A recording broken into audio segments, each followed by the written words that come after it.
എല്ലാ കൂട്ടുകാർക്കും MS family entertainment ചാനലിലേക്ക് ഒരിക്കൽ കൂടി സ്വാഗതം. ഇന്ന് നമ്മൾ നോക്കാൻ വന്ന് വേറെ ഒന്നുമില്ല.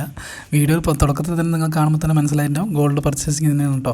ഞങ്ങൾ ഓൾറെഡി മലബാർ ഗോൾഡിൽ ഒരു ഏകദേശം ബുക്ക് ചെയ്ത് വെച്ചിട്ടുണ്ടായിരുന്നു. ഗോൾഡിൻ്റെ ഡേറ്റ് തീരാനായി. അപ്പോൾ നമ്മളത് പർച്ചേസ് ചെയ്യാനായിട്ട് പോവുകയാണ്. പാലക്കാടുള്ള മലബാർ ഗോൾഡിൽ തന്നെയാണ് കേട്ടോ. ഫാമിലിയിൽ എല്ലാവരും ഉണ്ട്. അപ്പോൾ എല്ലാവരുടെയും ഒരു ഹായ് എല്ലാവർക്കും. അപ്പോൾ നമ്മളവിടെ എത്തിയ ശേഷം കാർ പാർക്കിംഗ് സൗകര്യങ്ങളൊക്കെ മലബാർ ഗോൾഡ് അത്യാവശ്യം നല്ല പാർക്കിംഗ് ഏരിയ ഉണ്ട്. അടിപൊളി ജ്വല്ലറിയാണ് കേട്ടോ. പാലക്കാടുള്ള അത്യാവശ്യം വലിയ ഷോറൂം തന്നെയാണ്. പാലക്കാടുള്ള മെയിൻ മലബാർ ഷോറൂം തന്നെയാണ് കേട്ടോ. അപ്പോൾ നമ്മളതിലോട്ട് എത്തി നമ്മൾ ഗോൾഡ് സെലക്ട് ചെയ്യാനായിട്ട് പോയി. അപ്പോൾ അത്യാവശ്യം തിരക്കുള്ള ദിവസം തന്നെയായിരുന്നു കേട്ടോ. അത്യാവശ്യം തിരക്കുള്ള ദിവസം തന്നെയായിരുന്നു. അപ്പോൾ അത് സെയിൽസ് എക്സിക്യൂട്ടീവുമാരൊക്കെ നല്ല സഹകരണമുള്ള ആൾക്കാരാണ്. അപ്പോൾ നമുക്ക് വേണ്ട മോഡലുകൾ എന്താണെന്ന് പറഞ്ഞു. അപ്പോൾ തന്നെ ചേട്ടൻ എല്ലാം എടുത്തിട്ട് വന്നു കേട്ടോ. നല്ലൊരു ചേട്ടനെ തന്നെ കിട്ടി. അതുകൊണ്ട് അവർ വേണ്ട മോഡലൊക്കെ നമുക്ക് എടുത്ത് തന്നുകൊണ്ട് നമ്മൾ പെങ്ങളാണ്ടോ ഗോൾഡൊക്കെ ഇട്ട് കഴിഞ്ഞതും പെൺകുട്ടികളല്ലേ, അവർക്ക് മുഖത്ത് ബ്രൈറ്റ്നെസ് കണ്ടാൽ തന്നെ നിങ്ങൾക്ക് അറിയാം. അപ്പോൾ ഒരുപാട് മോഡൽസൊക്കെ കാട്ടിയിട്ടുണ്ടായിരുന്നു. നമുക്ക് വേണ്ടത് വന്നിട്ട് ഒരു മാങ്ങാമാലയും ഒരു ലക്ഷ്മി മാലയായിരുന്നു നമ്മൾ പറഞ്ഞിരുന്നത്. അത് തന്നെയായിരുന്നു. അതിൻ്റെ അനവധി മോഡലുകൾ അവർ കാണിച്ചു തന്നിട്ടുണ്ടായിരുന്നു. നിങ്ങൾക്ക് വീഡിയോയിൽ കാണുമ്പോൾ അറിയാമല്ലോ. അതിൻ്റെ ഒരുപാട് മോഡലുണ്ടായിരുന്നു. അത് മലബാർ ഗോൾഡിൽ നമ്മൾ കേരള മോഡലായിരുന്നു സെലക്ട് ചെയ്തത്.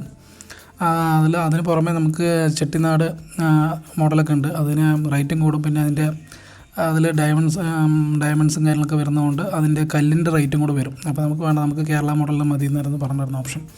ഫാമിലിയിൽ ഇപ്പോൾ അമ്മയുണ്ട്, അച്ഛനുണ്ട്, ഞാനുണ്ട്, ബ്രദറിൻ്റെ എല്ലാവരും ഉണ്ട് കേട്ടോ. അവിടെ ചേച്ചിമാർ നല്ല സപ്പോർട്ടായിരുന്നു. പെങ്ങൾക്ക് ഇട്ട് കൊടുക്കാനുണ്ടോ, പെങ്ങളുണ്ടോ, സന്തോഷം കണ്ടോ സ്വർണ്ണോട്ടപ്പോൾ അതിൻ്റെ ഒരു സന്തോഷത്തിലാണ് ആൾ. അപ്പോൾ എക്സൈറ്റിങ്ങിലാണ്. അപ്പോൾ നമുക്ക് മോഡൽസ് കാണിച്ചു ആൾക്ക് ഇത് ഇഷ്ടപ്പെട്ടത് ഇതാണ്. അപ്പോൾ ഒന്ന് ഇട്ട് നോക്കിയിട്ട് വലിയ കണ്ണടയിൽ പോയി ഫ്രെയിമിൽ നോക്കാനുള്ള പ്ലാനിൽ ഇട്ട് നോക്കിയായിരുന്നു. അപ്പോൾ അത്യാവശ്യം നല്ല വെയിറ്റുള്ളത് തന്നെയാണ് നമ്മൾ സെലക്ട് ചെയ്തിട്ടുണ്ടായിരുന്നത്. ഇതാട്ടോ വലിയ ക്ലാസ്സിലാകുമ്പോൾ കാണുമ്പോൾ ഒന്നുകൂടെ നല്ല എളുപ്പമായിട്ടുണ്ട്. ഇത് 2 കേട്ടോ സെലക്ട് ചെയ്തത്. അത്യാവശ്യം നല്ല തിരക്കുള്ള ഒരു സമയം തന്നെയായിരുന്നു. ഞങ്ങൾ നേരത്തെ ഒരു 3-3:30 തന്നെ എത്തി. ഏകദേശം ഒരു 6 മണിയോ 6:30 കഴിഞ്ഞിട്ടാണ് പർച്ചേസ് ചെയ്ത് ഇറങ്ങിയത്. പിന്നെ ഇത് അത്യാവശ്യം എല്ലാ കാര്യങ്ങളും നോക്കുന്നുണ്ടായിരുന്നു കേട്ടോ. സെയിൽസ് എക്സിക്യൂട്ടീവ് നല്ല സപ്പോർട്ടീവായിരുന്നു. നമ്മൾ പർച്ചേസിങ് കഴിഞ്ഞു.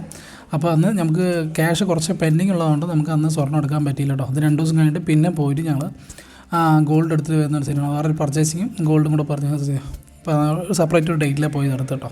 അപ്പോൾ പുതിയൊരു ചാനൽ കാണുന്നുണ്ടെങ്കിൽ സബ്സ്ക്രൈബ് ചെയ്യുക, സപ്പോർട്ട് ചെയ്യുക നമ്മുടെ ചാനലിൽ. അപ്പോൾ വേറെ ഒന്നുമില്ല, ഇന്ന് പർച്ചേസിങ് കഴിഞ്ഞു. അപ്പോൾ ഏകദേശം ഫിനിഷിംഗ് ആയി.